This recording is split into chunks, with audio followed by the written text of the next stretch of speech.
Okay, good morning students. आज का हमारा टॉपिक है मोल कंसेप्ट। लास्ट वीडियो में हम लोगों ने पढ़ा था रिलेटिव एटॉमिक मास और relative molecular mass. Relative atomic mass और रिलेटिव मोलिकुलर जो मास है वो मैं बता चुका हूं with respect to one atom of carbon 12 हम कैलकुलेट करते हैं।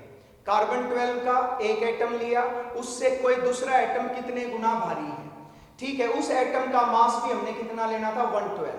अब सवाल ये खड़ा होता है कि मोल कंसेप्ट क्यों पढ़ रहे हैं, जब रिलेटिव तो हमने निकाल ही लिया, तो क्यों पढ़ रहे हैं mole concept? To find out absolute atomic and molecular masses. Absolute atomic and molecular masses हमें ये कैलकुलेट करना है, इसलिए हम मोल कंसेप्ट पढ़ रहे हैं, क्योंकि रिलेटिव तो निकाल चुके। दूसरी चीज क्या आएगी, अगर हमारे पास एब्सोल्यूट एटॉमिक और मोलिकुलर मास निकालना है तो हमें क्या करना पड़ेगा? तो to find out absolute atomic and molecular masses we must know the number of atoms or molecules in a given sample। जो सैंपल आप जिसका आप लोग क्या निकालना चाहते हो, एटॉमिक या molecular mass, absolute not relative, तो उसके केस में हमें क्या जानना पड़ेगा? एटम्स और मोलिक्यूल्स का number in a given sample. समझ गए होंगे, कल भी मैंने बताया था कि अगर हमें टोटल नंबर ऑफ एटम्स पता चल जाए हम लोग एब्सोल्यूट वैल्यू निकाल लेंगे। अब जब ये दिमाग में एब्सोल्यूट नहीं निकाल रहे थे, रिलेटिव निकाल रहे थे, एवोगैड्रो के दिमाग में आया तो क्यों ना मैं कैसे ना कैसे करके एटम्स और मॉलिक्यूल्स काउंट कर लूं। तो अब आते हैं वो स्टोरी, जो स्टोरी पे बेस्ड आपको मोल कंसेप्ट हार्डली 10-15 मिनट में हो जाना चाहिए, मुझे ऐसा लगता है, बट आप लोगों के इंटेलेक्चुअल क्वोशिएंट पे भी डिपेंड करेगा, अंडरस्टैंडिंग पे भी डिपेंड करेगा। तो स्टार्ट करते हैं। एवोगैड्रो, ये एमिडो एवोगैड्रो नाम का साइंटिस्ट था, वो इन बेसिक आइडिया पे काम कर रहा था। जो प्रॉब्लम थी, क्या निकालना था हमने? एब्सोल्यूट एटॉमिक मास चाहिए था, एब्सोल्यूट मोलिकुलर मास, उसके लिए मुझे नंबर ऑफ एटम्स और मोलिक्यूल्स चाहिए थे।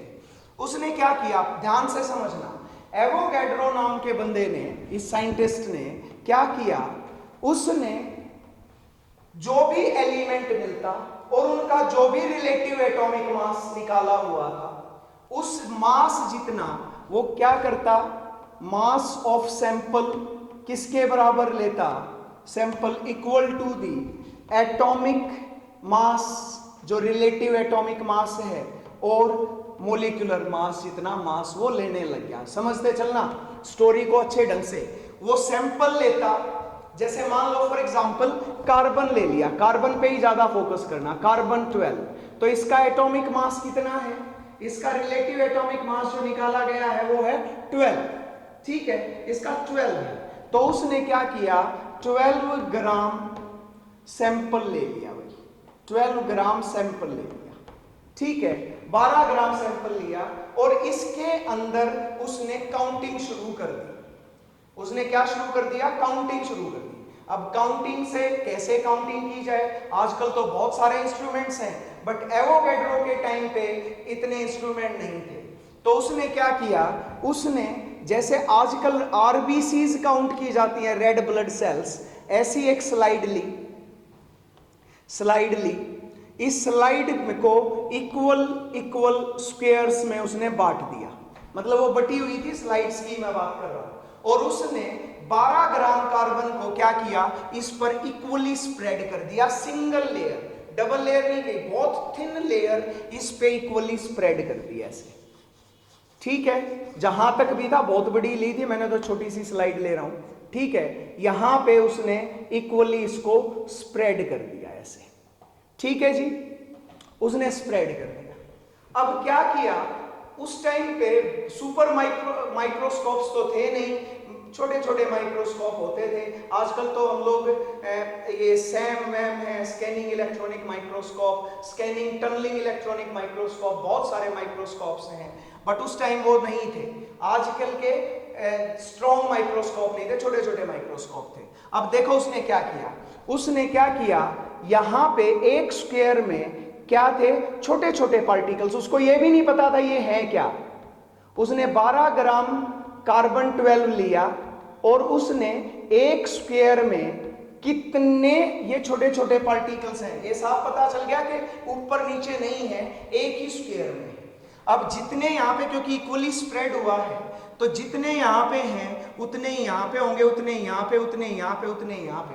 तो एक का निकाल लेगा तो बाकी 9 से मल्टीप्लाई कर देगा तो टोटल आ जाएंगे, है कि नहीं। तो उसको क्या मिला, 12 ग्राम सैंपल में, जब मास ऑफ सैंपल कितना लिया उसने, एटॉमिक मास या मोलिकुलर मास जितना, ठीक है, जो रिलेटिव एटॉमिक मास निकाला था उस जितना लिया, तो कितने छोटे छोटे पार्टिकल्स आए, 6.022137 और into 10 raise to the power 23, exactly 7 significant figures तक ये एक्यूरेट मानी जाते हैं ये नंबर। तो मैंने 7 तक रख दिया है, 6.022137। तो 7 सिग्निफिकेंट फिगर तक आपको ये याद रखना है, into 10 raise to the power 23।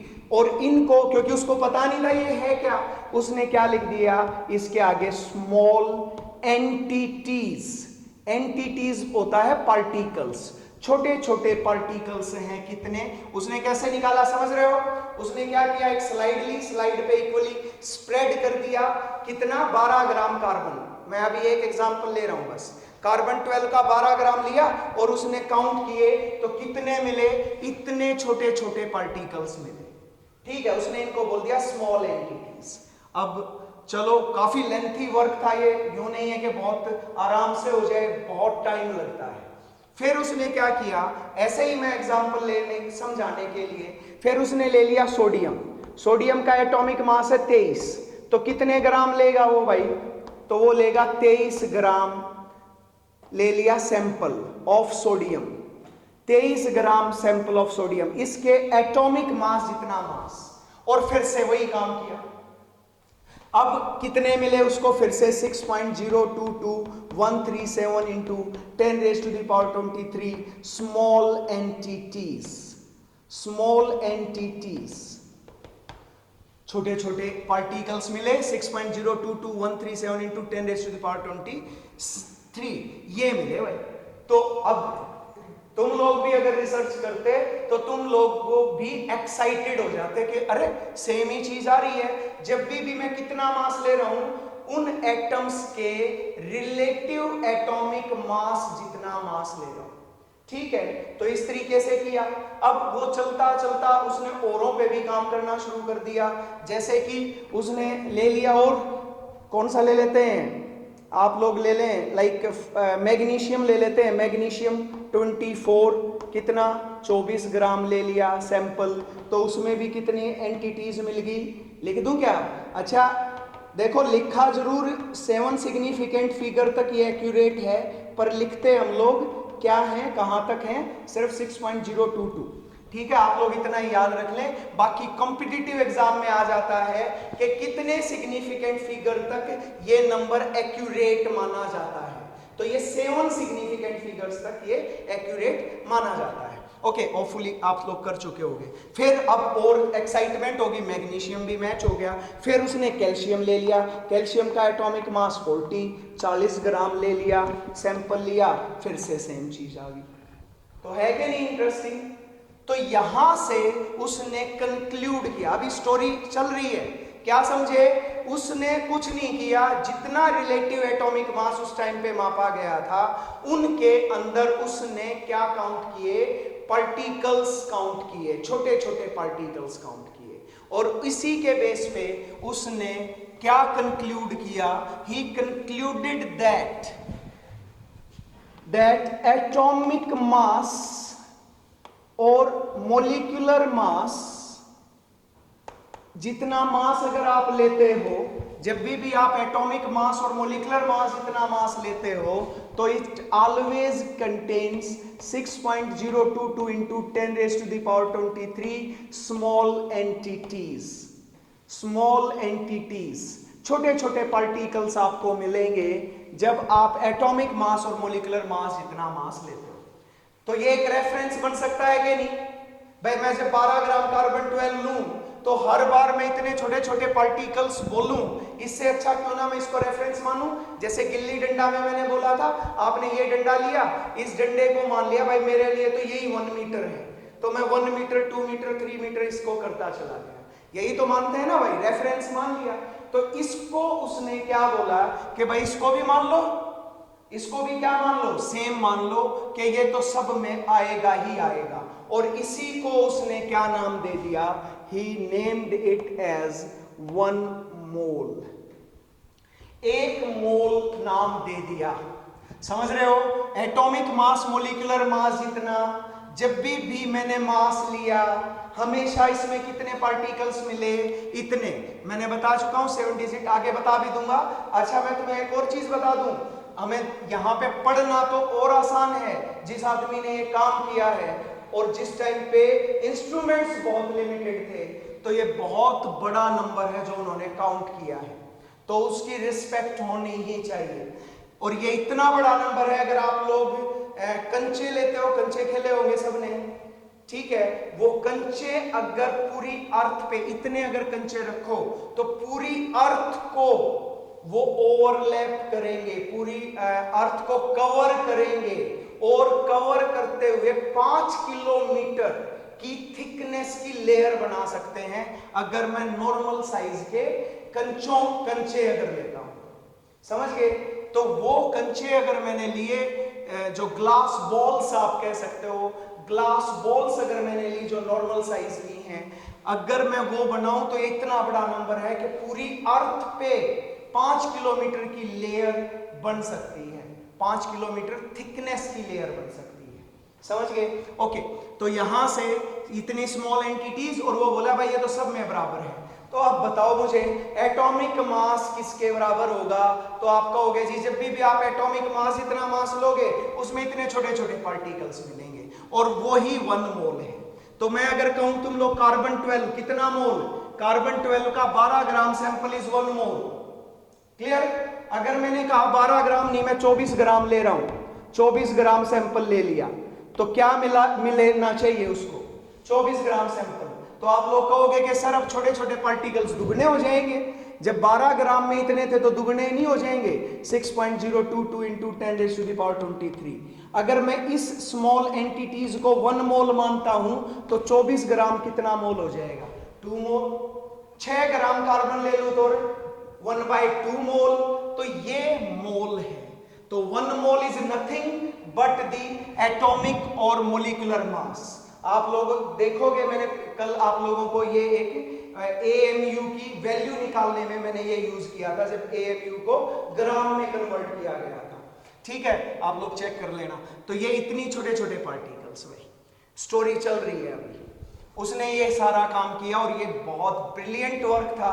और उसने क्या किया, ये एक छोटे से जो लोकल जर्नल था, उसने उस लोकल जर्नल, समझते होगे ना जर्नल, कोई भी ऐसे जैसे मैगजीन्स होती हैं ऐसे ही जर्नल्स छपते हैं, कोई केमिस्ट्री है जैसे थर्मोकेमी का एक्टा है, इंटरनेशनल जर्नल ऑफ थर्मोफिजिक्स है, journal of chemical engineering data है, बहुत सारे जर्नल्स हैं। ओके, तो ये जो जर्नल्स थे एक बहुत लोकल जर्नल में जो उन्हीं के कंट्री में ही छपता था, उसमें इसको छाप दिया, छप गया। अब उसको लगा कि यार मैंने इतना काम किया, उसने ये रिलेशन दी, और अब मेरा भी नाम होना चाहिए किस जितना, डाल्टन जितना। डाल्टन बहुत फेमस हो गया था, डाल्टन जितना नाम होना चाहिए। तो अब उसने क्या किया, वो चला गया वहां पे, किनका शासन होता था, उनका होता था जो पोप होते हैं, पोप सब पादरी जो होते हैं, पादरियों की चलती थी वहां पे। तो उस टाइम की बात कर रहा हूं। तो वहां पे जैसे ये उनका दरबार लगा हुआ है, ठीक है, ये दरबार है, और इस दरबार में यहां पे बैठा हुआ है पोप, ठीक है।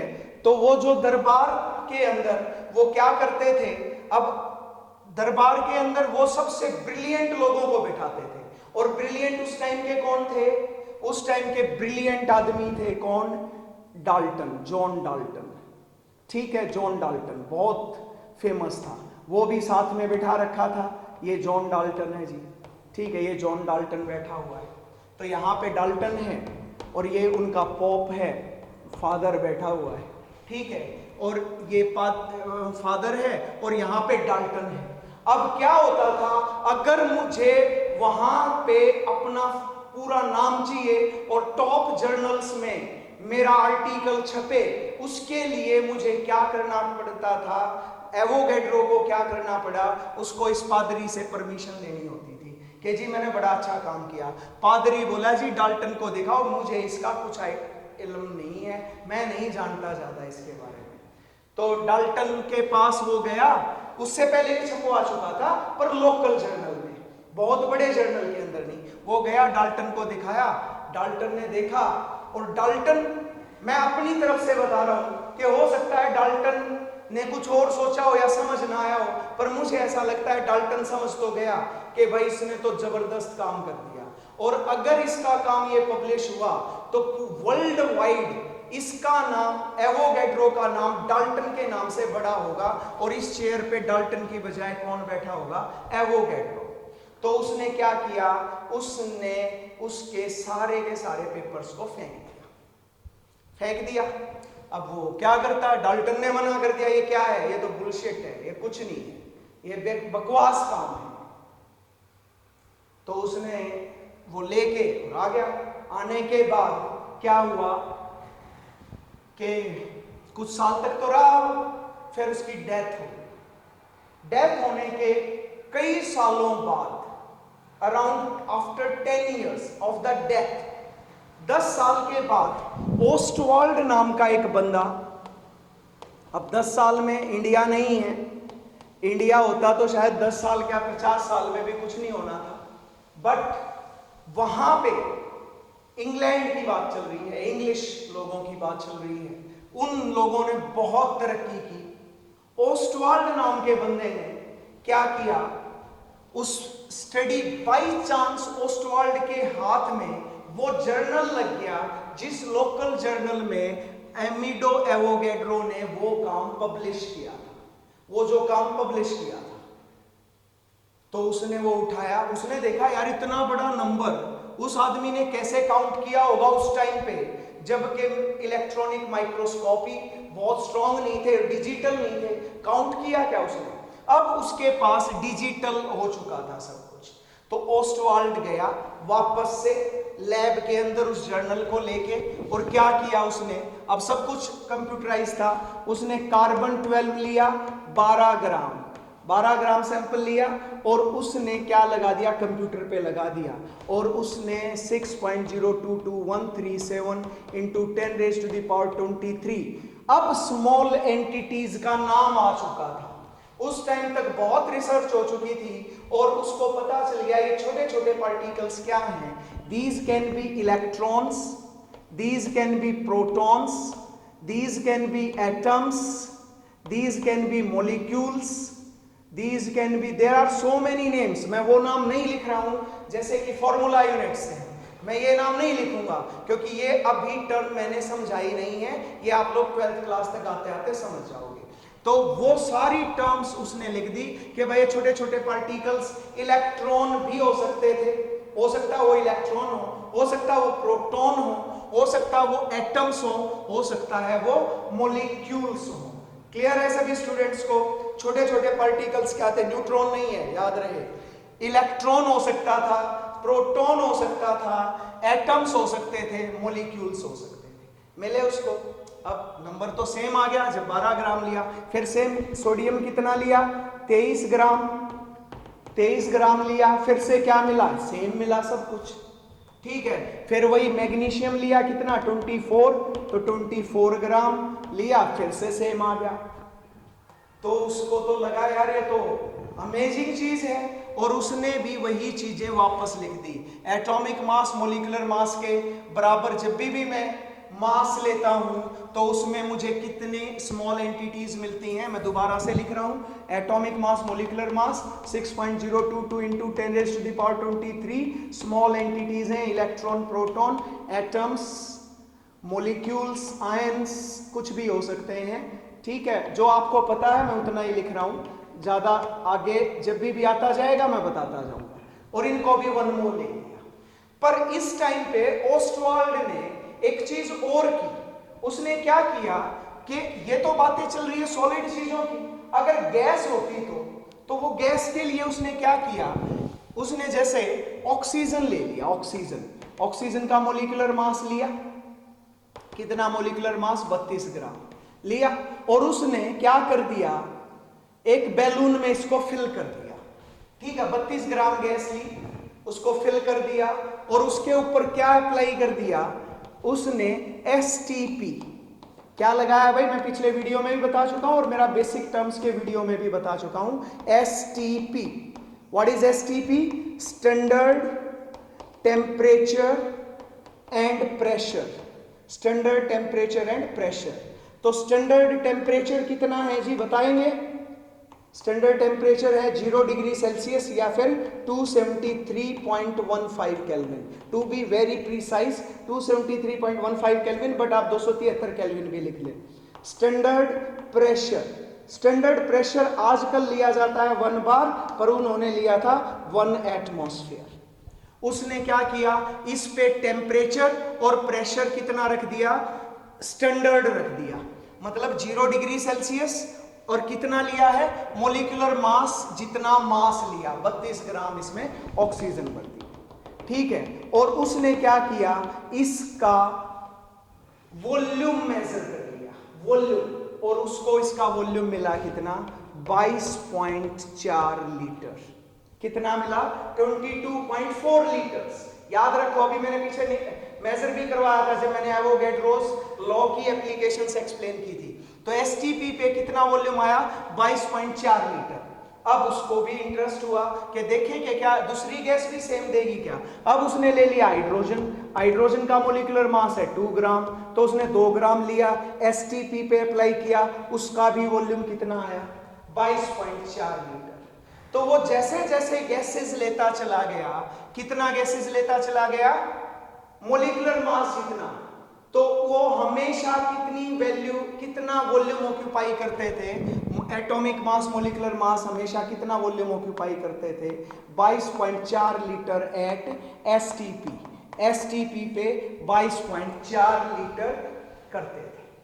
क्लियर है? तो यहां से अब उसने एक रिलेशन दी है और वो रिलेशन का नाम मैं लिख रहा हूं, यहां पे रिलेशन लिख रहा हूं, एटॉमिक मास हो या फिर मोलिकुलर मास हो, चाहे गैस हो, चाहे सॉलिड हो, चाहे लिक्विड हो, जब भी हम लोग उनके एटॉमिक या मोलिकुलर मास जितना मास लेंगे, वो हमेशा इतने छोटे छोटे पार्टिकल्स कैरी करेंगे और ये हमेशा किसके बराबर होगा, 1 मोल के बराबर लिखना है। और ये हमेशा कितना वॉल्यूम ऑक्यूपाई करेगा, 22.4 लीटर एट एसटीपी। तो समझ लेंगे सारी बातें एक है। मैं 1 मोल बोलूं तो क्या है, तुम कहोगे कि सर 1 मोल मतलब एटॉमिक मास या मोलिकुलर मास, 1 मोल मतलब एवोगैड्रोस नंबर ऑफ एटम्स भी है सर, तो 1 मोल क्या भी है, 22.4 लीटर एट एसटीपी। तो हर चीज 1 मोल है। क्लियर है? मेरे हिसाब से सबको क्लियर हो गया होगा। तो ये रिलेशन अब आपको याद रखनी है। तो अब यहां से आप लोगों को एक चीज और याद रखनी है, और वो है क्या, कि ये जो नंबर है, इस नंबर को बोला जाता है Avogadro's number. Avogadro's number, it is denoted by Na से डिनोट किया जाता है। और ओस्टवाल्ड ने ये सारी स्टडी की हुई है बाद में, पर क्योंकि पहली बार किसने छापा था, एवोगैड्रो ने, तो ओस्टवाल्ड ने खुद को क्रेडिट ना देके सारा क्रेडिट एवोगैड्रो को दिया। तो इन ऑनर ऑफ एवोगैड्रो उसने इस नंबर का नाम एवोगैड्रोस नंबर रखा है। कैपिटल N फॉर नंबर और इसके पैरों में सबस्क्रिप्ट बोलते हैं इसको, ये है एवोगैड्रो। तो Avogadro's number it is non. Clear है? क्या कोई प्रॉब्लम आई क्या? एवोगैड्रोस नंबर, तो ये पूरी स्टोरी थी। एवोगैड्रो ने काम किया, एटॉमिक मास या मोलिकुलर मास जितना मास लेता गया, पार्टिकल्स काउंट कर लिए, पार्टिकल्स का नंबर आया इतना, और उसको बोला कि तो हमेशा बराबर आता है, तो बार बार इतना बड़ा नंबर क्या याद रखना, 1 मोल कह दो। तो चाहे एटॉमिक मास को 1 मोल कह दो, चाहे मोलिकुलर मास हो उसको 1 मोल कह दो, चाहे इस नंबर को 1 मोल कह दो। उसने छापा, डाल्टन के पास गया, डाल्टन को अपनी प्रेस्टीज बचानी थी, फेंक दिया। उसका कुछ दिनों बाद डेथ हो गई। डेथ के लगभग 10 साल के बाद किसने, ओस्टवाल्ड ने को बाई चांस वही जर्नल हाथ लग गया। उसने उस जर्नल पे दोबारा से लेटेस्ट टेक्निक से उसने स्टडी की और उसको इस बात का ही वाज अमेज्ड कि इतने पुराने टाइम पे और आज के टाइम पे क्या स्टडी सेम आई, जो कि मैनुअल हुई थी और यहां पर टेक्नोलॉजी से हुई है। तो टेक्नोलॉजी से जो वैल्यूज आई वो सेम आई। बस उसने एक चीज और क्या की कि उसने गैसेस भी लेके काम किया और गैसेस पे कितना मिला, 22.4 लीटर। कब, एसटीपी पे। याद रहे स्टैंडर्ड टेम्परेचर होना चाहिए, स्टैंडर्ड प्रेशर। अगर टेम्परेचर कुछ और हो गया, प्रेशर कुछ और हो गया तो वैल्यू बदल जाएगी। अगर मैं इसको 1 एटमॉस्फेयर की बजाय 1 बार कर दूं ना तो 22.4 की बजाय ये 22.7 लीटर आएगा। आगे बता दूंगा, अभी के लिए तो बस ये याद रखो कि अगर थोड़ा सा भी चेंज किया तो ये चेंज हो जाएगा। तो मेरे हिसाब से सब क्लियर है। तो ये एवोगैड्रो ने खुद अपना नाम नहीं दिया है, ये ओस्टवाल्ड ने in honour of Avogadro, this is known as the Avogadro's number. Clear है? मेरे हिसाब से मोल कंसेप्ट की बात समझ में आ गई होगी। तो मोल क्या है, what is mole, unit of substance. तो मोल क्या है, तो मैं मोल की डेफिनेशन बताता हूं अभी आपको। तो ये रिलेशन बाद में भी लिख लेंगे, कोई प्रॉब्लम नहीं है। जितनी बार ज्यादा लिखोगे उतना जल्दी आपको क्लियर होगा। मेरे हिसाब से मैंने स्टोरी आपको बताई है, इमेजिन करोगे खुद से, एक बार सोचोगे तो आपको याद हो जाएगा। तो what is a mole, mole क्या है, mole it is the unit of substance, unit of substance which contains as much small entities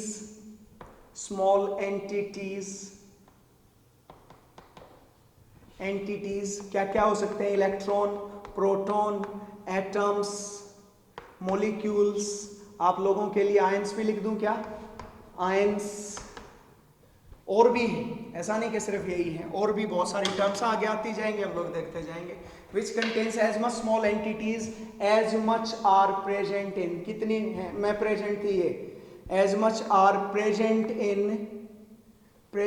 in 12 gram of carbon 12 12 gram इसका एटॉमिक मास है, तो that is known as the mole. Clear है? तो 1 मोल किसके बराबर, this is 1, इस पे focus करना।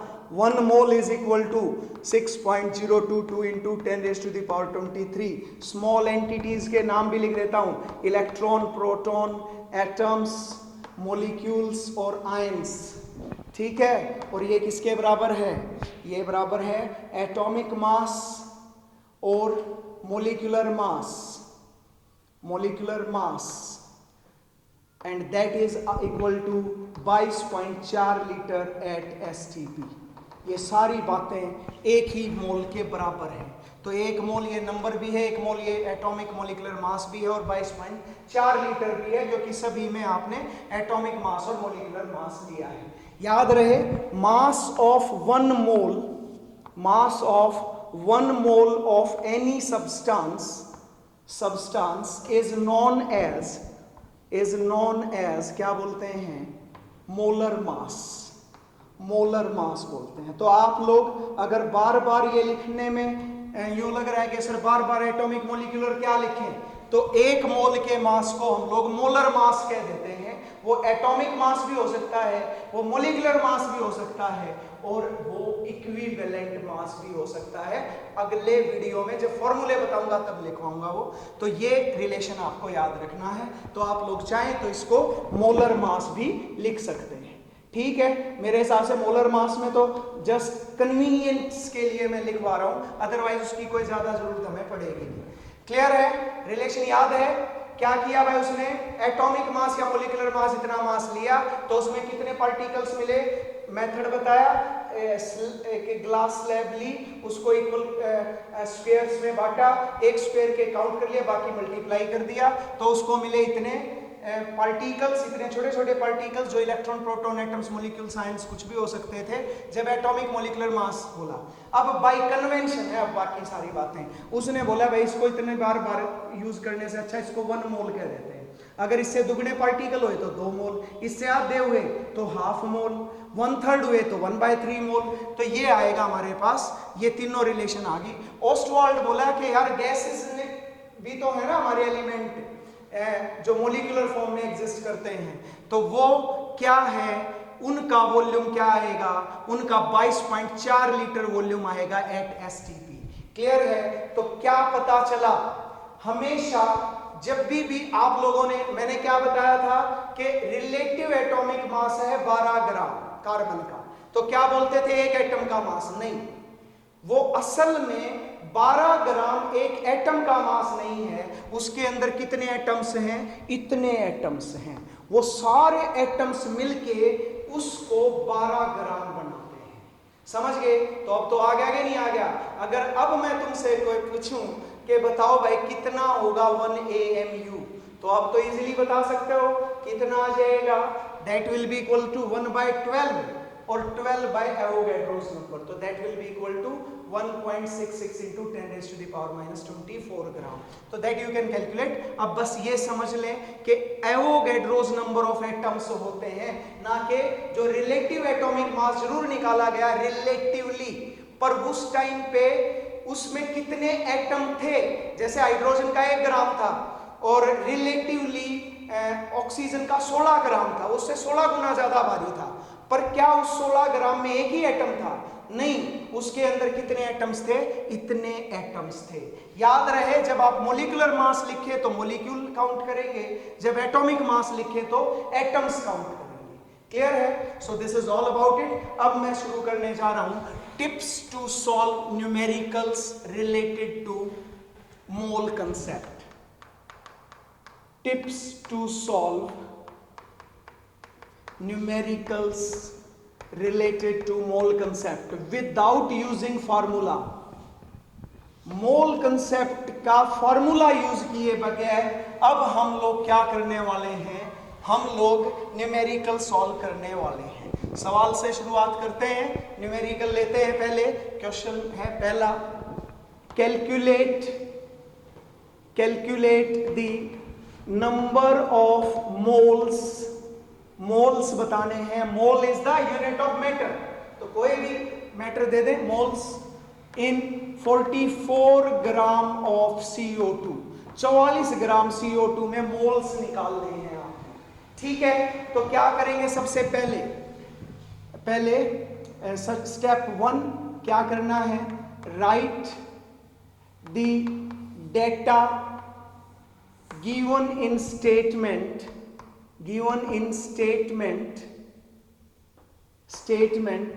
along with units। आपको जो डेटा दिया हुआ हो वो यूनिट के साथ, मतलब ग्राम में है, मोल में है, एटम में है, मॉलिक्यूल है, जो भी है उसके यूनिट के साथ। जैसे 44 ग्राम ऑफ CO2, तो मास ऑफ CO2 कितना दे रखा है, mass of CO2 is equal to 44 gram. ठीक है, तो और तो कुछ दे नहीं रखा। Step 2, now find out the unit to be measured. क्या मेजर करना है वो भी फाइंड आउट करो। क्या फाइंड आउट करना है, नंबर ऑफ मोल्स। ठीक है, ये फाइंड आउट करना है। तीसरा स्टेप क्या करना, कैलकुलेट द molecular mass और atomic mass of given substance।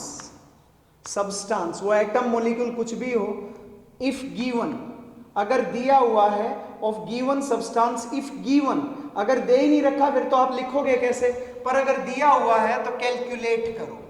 जैसे यहां पे CO2 दे रखा है ना, तो CO2 इसका मोलिकुलर मास निकालें, तो ये तो मोलिक्यूल है तो मोलिकुलर मास आएगा। मैं पीछे एक्सप्लेन कर चुका हूं कि मोलिक्यूल का मोलिकुलर मास आता है और एटम का एटॉमिक मास है, तो ये तो मोलिक्यूल है, मोलिक्यूल क्योंकि carbon freely exist oxygen freely exist नहीं करता, तो वो किसके साथ एग्जिस्ट कर रहा है? कार्बन के साथ। किस फॉर्म में? CO2 में। तो इसके एक एटम का मास है 12, ऑक्सीजन का एटॉमिक मास है 32, एक एटम का 16 है, तो 2 एटम्स का हो गया इंटू 2, तो ये आ गया 44 ग्राम।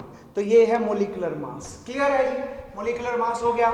अब स्टेप 4 करते हैं। Now right the relation involved in mole concept. Mole concept में जो रिलेशन इन्वॉल्व है वो रिलेशन लिखो। क्या रिलेशन है? यहां भी लिख देता हूं। 1 mole is equal to 6.022 into 10⁻23 electron, proton, atoms. मैं बार बार मैं लिख रहा हूं, मैं चाहूंगा कि आप लोग भी बार बार लिखें ताकि आपके टिप्स पे हो जाए। तो इतना एटम्स, और ये किसके बराबर है? एटॉमिक मास और molecular mass, and that is equal to, now then another one is equal to the 22.4 litre at STP। ये याद रख, ये आप लोग लिखेंगे। तो यहां पर भी यही लिख ली, समझ गए होंगे। अब क्या करेंगे? अब 5वां स्टेप इंपॉर्टेंट स्टेप है। 5th स्टेप इज, यही लिख देता हूं, select the unit given in statement, unit given and to be calculated in the relation। इस रिलेशन में वो स्टेटमेंट को, वो यूनिट को सिलेक्ट करो जो दी हुई है और जो कैलकुलेट करनी है। क्या दिया हुआ है? ग्राम। ग्राम मतलब मास। इस पूरी स्टेट में मास कहां पे है? सिलेक्ट कर, टिक मार लो। ठीक है। अब दूसरा क्या? नंबर ऑफ मोल्स कैलकुलेट करने हैं, मोल। ठीक है। And eliminate the rest of the units. बाकी सभी यूनिट्स को एलिमिनेट कर डालो भाई। कौन कौन सी यूनिट? क्या इलेक्ट्रॉन, प्रोटॉन, एटम का कोई जिक्र है क्या इसमें? नहीं है, पूरा काट दो, इस पूरे की जरूरत नहीं। क्या वॉल्यूम का जिक्र है कहीं पे? वॉल्यूम का जिक्र नीचे, काट दिया। अब बची हुई चीजों को यूज करेंगे। ठीक है। 6th step, keep the unit to be calculated, जो कैलकुलेट करना है, calculated on right hand side. जो कैलकुलेट करना उसको राइट हैंड साइड में रख लो। तो क्या निकालना आपने? मोल निकालने हैं ना। आप देखो, ध्यान दो, इन नंबरों से कोई लेना देना नहीं। आप एटॉमिक मोलिकुलर मास से कोई लेना देना नहीं, यूनिट पे फोकस करो। तो मोल निकालने हैं, तो 1 मोल को राइट हैंड साइड में लिख दिया। 1 mole is equal to atomic molecular mass, बताओ कौन सा लूं? CO2 मोलिक्यूल है कि एटम है? तो आप कहोगे मोलिक्यूल है तो मोलिकुलर मास। तो molecular mass of CO2 is equal to 1 mole। and last step is apply unitary method। बहुत न्यूमेरिकल्स करवाऊंगा अभी, और आप होपफुली सारे के सारे समझ जाओगे। यूनिटरी मेथड मतलब 1 में निकालो mass of CO2, molecular mass of CO2 कितना है? 44 gram of CO2 is equal to 1 mole. 1 gram of CO2 किसके बराबर होगा? 1/44। कितने में निकालना है आपने? 44 में। तो 44 gram of CO2 is 1/44 into 44 is equal to 1 mole. आ गया आंसर। मैंने कुछ भी सिर्फ स्टेप्स को यूज करते हुए अप्लाई किया है। ठीक है। तो 1 मोल आ गया। ये तो वैसे भी पता था क्योंकि मोलिकुलर मास 44 ग्राम है। अगर आप इतना ग्राम CO2 गैस लोगे तो उसका अंदर हमेशा, अगर मोलिकुलर मास के बराबर है तो हमेशा क्या आएगा? 1 मोल आएगा। एक और न्यूमेरिकल करते हैं, calculate the number of moles in 22 gram CO2। अब क्या करना है? स्टेप 1 देखते हैं। Right the data given in statement along with units. क्या दिया हुआ है? मास ऑफ CO2 कितना? 22 ग्राम। क्या निकालना है बच्चों? Number of moles. दूसरा, find out the unit to be measured. क्या मेजर करनी है? Calculate number of moles, moles निकालने हैं। कर लिया। अब तीसरा स्टेप क्या है? Calculate the molecular mass. अगर एटम दे रखे हैं तो एटॉमिक मास, मोलिक्यूल दे रखा है तो मोलिकुलर मास। मोलिकुलर मास CO2 का कितना आ गया? 44 ग्राम। अगला step, right the relation, relation लिख दी भाई। 1 मोल, ये पूरी रिलेशन मैंने लिख दी। 1 mole is equal to Avogadro's number of atoms, electron, protons, atomic mass, molecular mass और 22.4 लीटर। अगला क्या है, राइट द रिलेशन। अगला है सिलेक्ट द यूनिट गिवन। क्या क्या यूनिट दे रखी है हमें, ग्राम मतलब मास, और क्या निकालना है, मोल्स, मोल्स। तो मोल और मास को सिलेक्ट करो। किसको सिलेक्ट करेंगे, मोल और मास। मोल ये रहा, मास ये रहा, ठीक है, सिलेक्ट हो गया। अब क्या करेंगे, सिलेक्ट द यूनिट गिवन, ये तो हो गया। Keep the unit to be calculated on right hand side. क्या चीज कैलकुलेट करनी है हमने, मोल निकालने हैं, तो मोल वाली रिलेशन को राइट हैंड साइड में लिखेंगे। तो molecular mass of CO2 is equal to 1 mole, तो 44 gram CO2 is equal to 1 mole. और लास्ट क्या था, अप्लाई यूनिटरी मेथड। तो 1 में 1/44 हो गया, और 22 में कितना हो गया, इनटू 22। तो कितना मोल्स आ गए, 1/2 मोल्स। तो 1/2 मोल इज द आंसर। तो इसका आंसर क्या आ गया, 1/2 मोल। क्लियर है। और बताते हैं, कैलकुलेट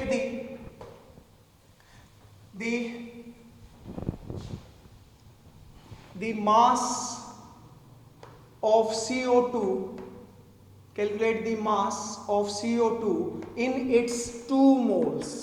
इसके 2 मोल्स में मास निकालो, in its 2 मोल्स। तो क्या है पहला स्टेप, जो क्या कैलकुलेट करना है, मास, मास निकालना है। क्या दिया हुआ है, number of moles of CO2 क्या कितने दिए हुए हैं भाई, 2, यही दिया हुआ है। तो दोनों बातें लिख ली, क्या क्या निकालना है वो भी हो गया।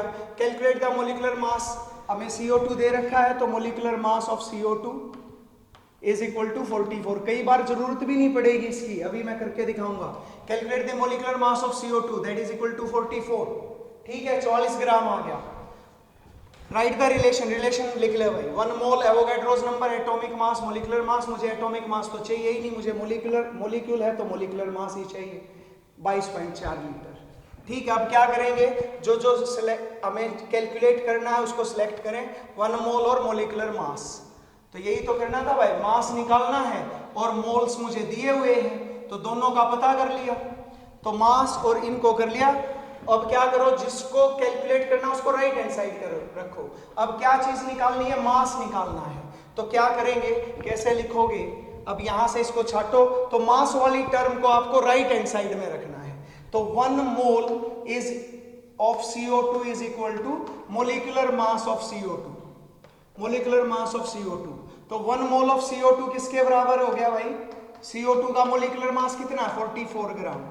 तो 2 मोल्स ऑफ CO2 किसके बराबर हो जाएगा, 1 में दे ही रखा था इसलिए 44 into 2 that is 88 grams.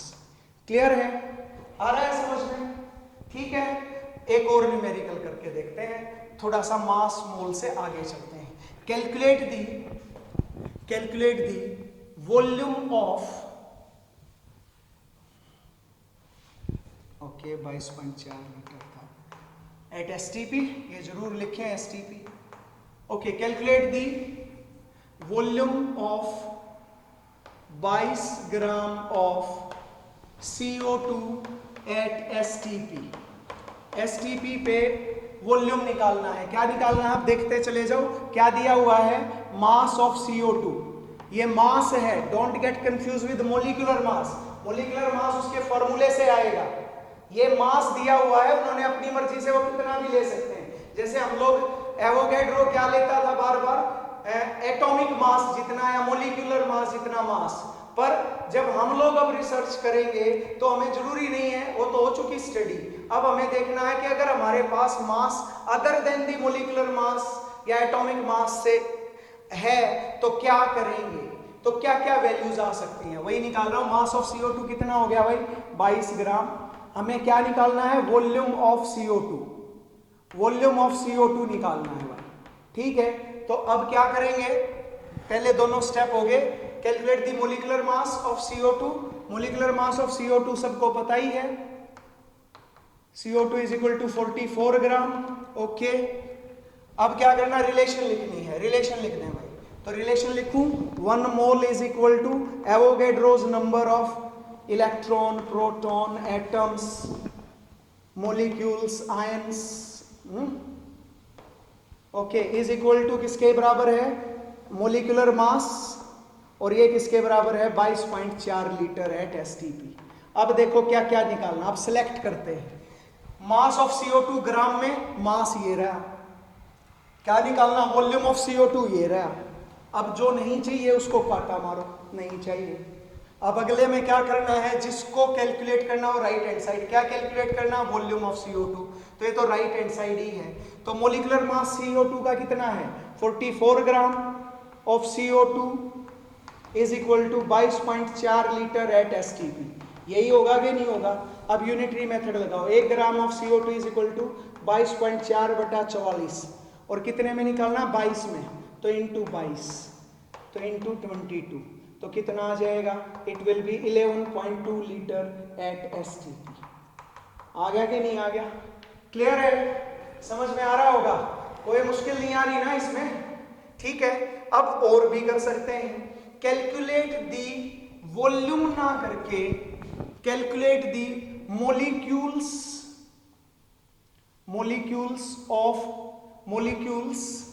In 22 gram of CO2। 22 gram CO2 में क्या निकालने हैं, मोलिक्यूल्स निकालने हैं। ट्राई करोगे, ट्राई करते हैं।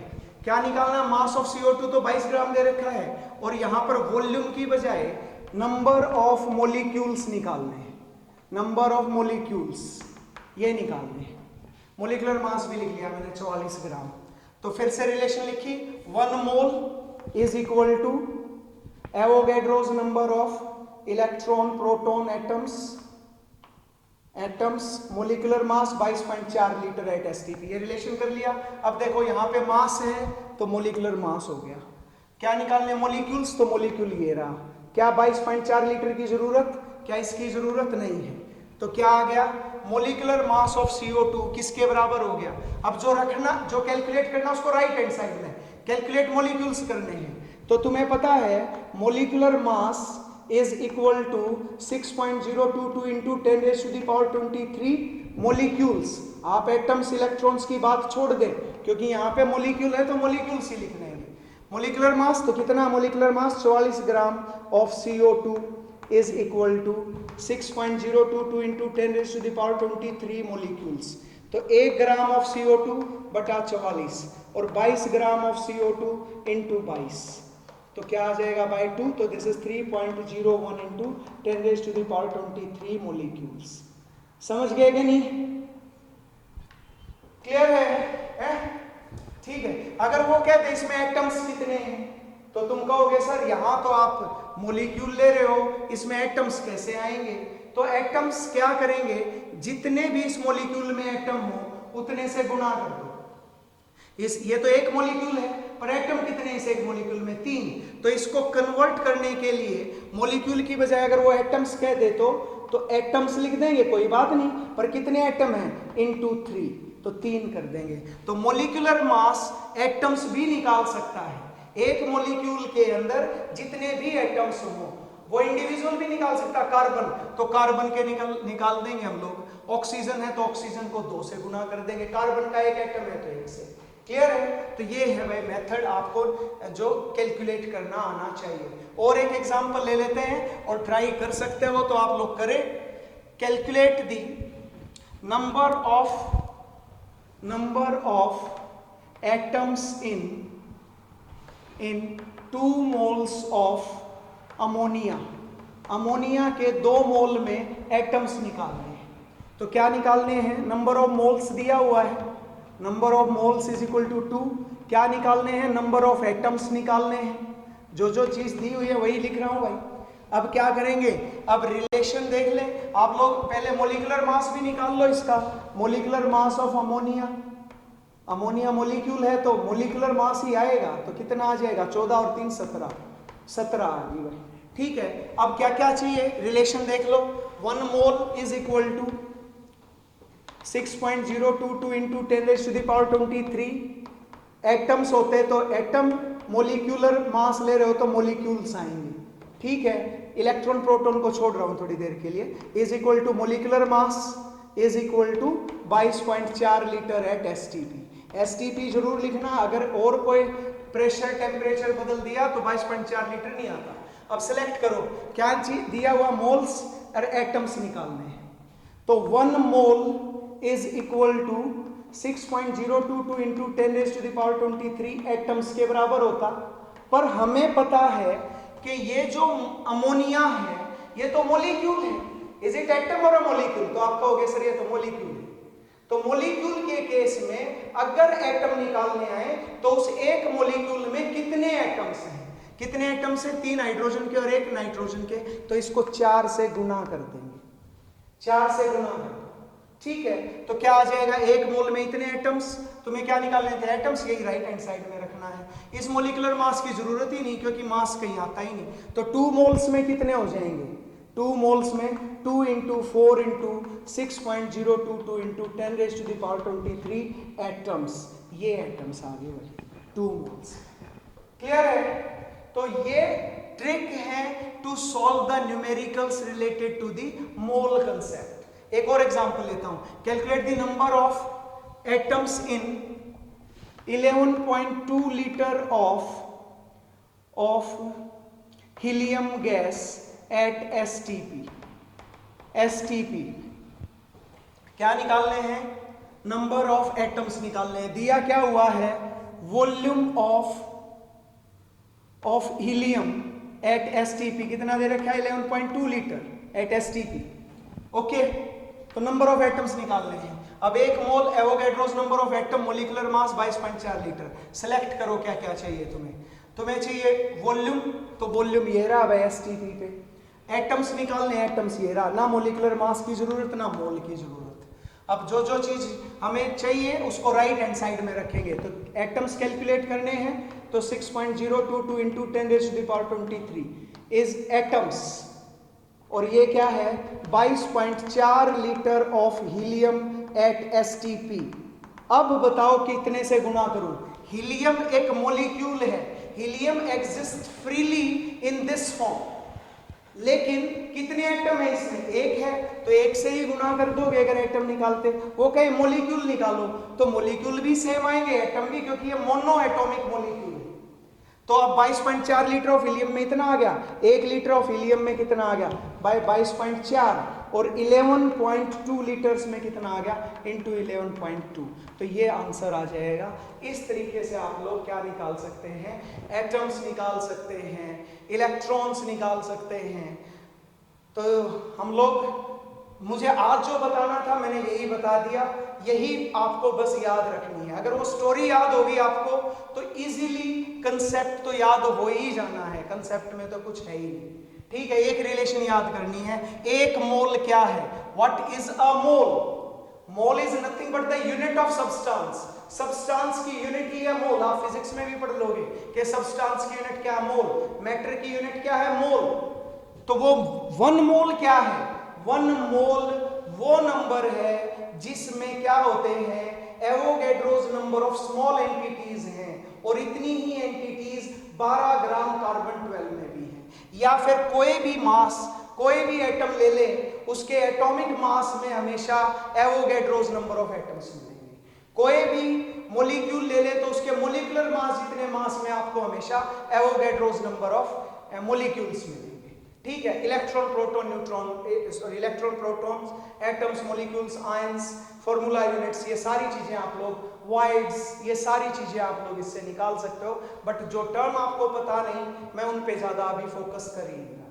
ठीक है, तो हम लोग अगला जो वीडियो लेक्चर होगा उस वीडियो लेक्चर में हम लोग जो करेंगे वो है क्या?